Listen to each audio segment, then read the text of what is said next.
Hello dear students, welcome to my channel Education Simplified by OCDC. This is Vinod Kumar Garg.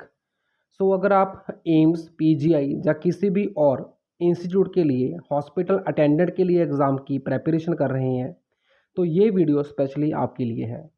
मेरे द्वारा बहुत ही top class study material hospital attendant के लिए तैयार किया जा रहा है और इसका जो माध्यम होएगा वो हिंदी और इंग्लिश दोनों रहेगा और कंप्लीट 100% क्वालिटी कंटेंट होगा जिसकी एग्ज़ाम में आने की प्रोबेबिलिटी बहुत ज़्यादा होगी। ठीक है, क्योंकि मैं ऑलरेडी हेल्थ सिस्टम के साथ जुड़ा हुआ हूँ तो मुझे पता है कि इस एग्ज़ाम में क्या क्या पूछा जा सकता है। कुछ डेमो क्वेश्चन आपको मैं इस वीडियो में देने जा रहा हूँ। कंप्लीट नोट्स आप मेरे से परचेज़ कर सकते हैं बहुत ही कम फीस देकर। शुरू करते हैं क्वेश्चन नंबर 1।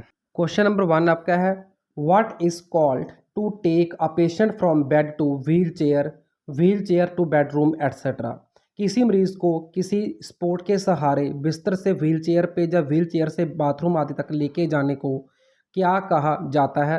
तो इसका आंसर आएगा एम्बुलेट। ओके, तो हम इसको बोलते हैं कि पेशेंट को हम एम्बुलेट कर रहे हैं अगर उसको बिस्तर से बाथरूम तक व्हील चेयर के थ्रू लेके जा रहे हैं या फिर वापस बिस्तर पे लेके आ रहे हैं, तो that process is called ambulate. Question number 2, what are the assistive devices to help the patient to walk. रोगी को यानी कि मरीज को चलने में मदद करने के लिए कौन से उपकरण जो हैं वो सहायक होते हैं? इसका जो आंसर है वो आएगा cane, walker, braces and walking belt and crutches. तो हिंदी में इसकी बात करते हैं, हिंदी में इसको बोलेंगे बेंत, वॉकर, ब्रेसिस और वॉकिंग बेल्ट और साथ में बैसाखी बोलते हैं क्रचेस को। तीसरा क्वेश्चन है, which assistive device is used for the patient who are unable to use one leg. मतलब कौन सा सहायक उपकरण उन रोगियों के लिए उपयोग किया जाता है जो एक पैर का उपयोग करने में असमर्थ हैं? तो इसका आंसर आएगा बैसाखी को इंग्लिश में बोलते हैं क्रचेस। क्वेश्चन नंबर 4 है, a cane is use to help which type of patients. Cane जो एक तरह का वॉकर की तरह होता है, एक स्टिक भी बोल सकते हैं जिसको सोटी या खुंडी आदि भी बोल सकते हैं, तो उसका उपयोग किस तरह के पेशेंट के द्वारा किया जाता है? तो इसका आंसर आएगा जिन रोगियों के शरीर की एक तरफ कमज़ोर होती है, patients who have weakness on one side of the body. Question number 5, which patient require ambulation care.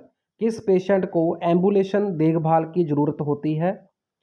तो इसका आंसर आएगा as long as the legs of the patient are unable to bear the weight of the body.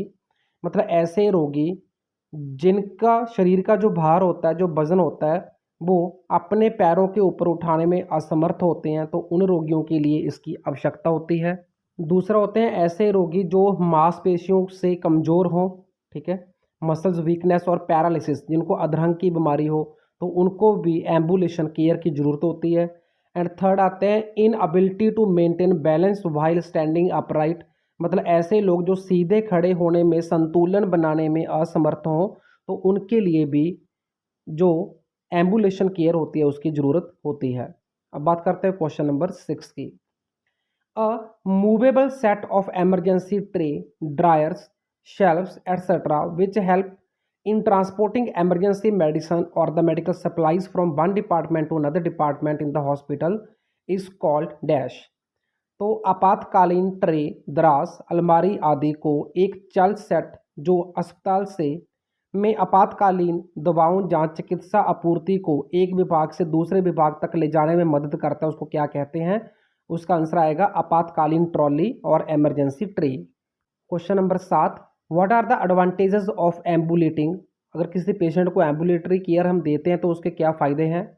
तो इसका answer आएगा पहला option, the rate of recovery of the patient increase. के जो अगर हम एम्बुलेटरी केयर देते हैं पेशेंट को, तो मरीज़ के ठीक होने की जो संभावना है, जो ठीक होने की दर है, वो बढ़ जाती है और साथ में रोगी का जो रक्त प्रवाह है वो तेज़ हो जाता है, patients blood flow become faster.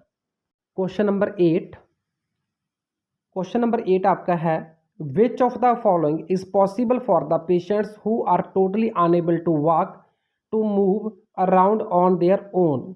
मतलब उन रोगियों के लिए निम्नलिखित में से क्या संभव है जो स्वयं चलने फिरने में पूरी तरह से असमर्थ होते हैं, तो उसका आंसर आएगा व्हील चेयर। ओके, तो व्हील चेयर उन लोग रोगियों के लिए होती है जो अपने आप बिल्कुल भी चल फिर नहीं सकते। Question number 9, what is included in ambulatory care? Ambulatory care में क्या क्या आता है? तो इसका आंसर आएगा examination, counselling, treatment and rehabilitation.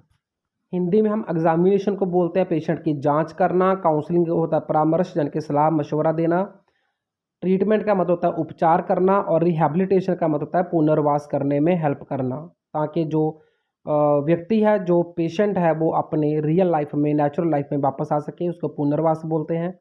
Question number 10, where ambulatory care can be provided? Ambulatory care patient को कहाँ पे दी जा सकती है? तो इसका आंसर आएगा हॉस्पिटल में, स्कूल में और प्रिजन यानी कि जेल में। ठीक है, क्योंकि कोई भी पेशेंट जेल में भी हो सकता है, जो पेशेंट भी है और कैदी भी है। ठीक है, और स्कूल में बच्चा भी हो सकता है जो स्टूडेंट भी है, पेशेंट भी है, और हॉस्पिटल में तो होते ही पेशेंट है, तो इसका आंसर आएगा hospital, school and prison. So these were the 10 most important demo questions for your exam. तो कंप्लीट नोट्स आप हिंदी, इंग्लिश और पंजाबी तीनों लैंग्वेज में परचेज कर सकते हैं। उसके लिए आपको संपर्क करना है 9876371788 पे। So thank you, thanks for watching. कोई भी सपना साकार करने के लिए सबसे जरूरी है सही कोच का होना। चुनिए OCDC एडू पॉइंट को और करे अपनी medical and government job exams का सपना साकार। Download the app now.